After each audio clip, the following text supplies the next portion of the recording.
Fiyat etiketlerle ilgili olarak biz Mardin Tüketici Koruma Derneği ve aynı zamanda bizim üyesi olduğumuz Tüketici Birliği Federasyonu ortaklaşa olarak bu konuyla ilgili olarak yaklaşık 1,5-2 yıla yakındır biz bu konuyu Türkiye'nin gündemine getirdik.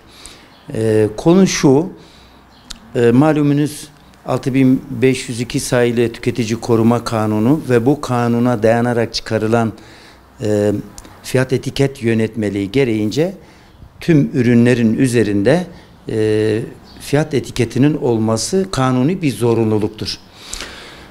Ancak son zamanlarda sık sık fiyat değişmelerinde bu konuda tüketicilerin mağdur olduğuna şahit oluyoruz. Şöyle ki öyle ürünler oluyor ki artık haftalık, 10 günlük, bir ayı bile bulmadan değişen fiyatlar oluyor. Dolayısıyla tüketiciler bir ürünü almak istediği zaman bakıyor ki fiyat etiketinde bir şey yazıyor. Kasaya gittiği zaman farklı bir fiyatla karşılaşıyor. Gerçi kanunen tüketici lehine olan fiyat neyse kasiyer veya o firma, o satıcı onu uygulamak zorundadır. Bu yasal bir zorunluluk. Ama aslında bizim istediğimiz konu şu: satılan ürünün ambalajının üzerine de bir etiket konulması.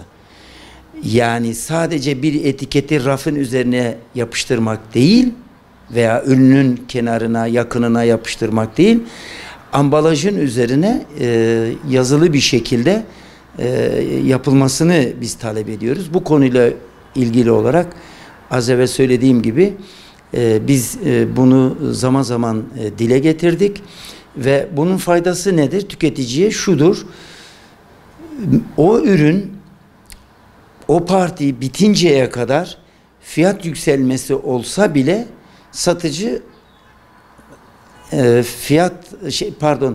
şeyin üzerinde, ambalajın üzerinde olan fiyatla satmak zorunda kalıyor ki bu konuda tüketici meydana gelecek fiyat artışlarından etkilenmeyecek. Dolayısıyla bir nevi de stokçuluğu da önlenmiş olur ki bu da hem tüketici açısından yararlı bir şey, hem Türkiye geneli açısından fiyat istikrarı açısından daha yararlı olacağını düşünüyoruz.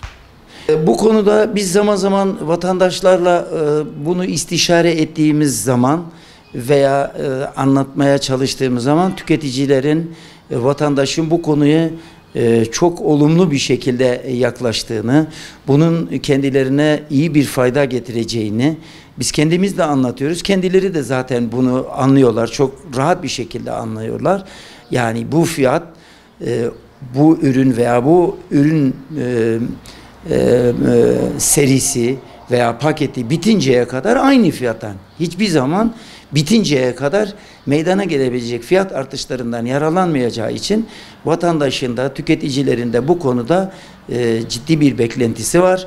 Biz de buradan yine hem Mardin Tüketici Koruma Derneği hem de üyesi bulunduğumuz Tüketiciler Birliği Federasyonu adına bunu dile getiriyoruz ve diyoruz ki Ticaret Bakanlığı'na da daha önce de bu konuda fikirlerimizi beyan etmiştik.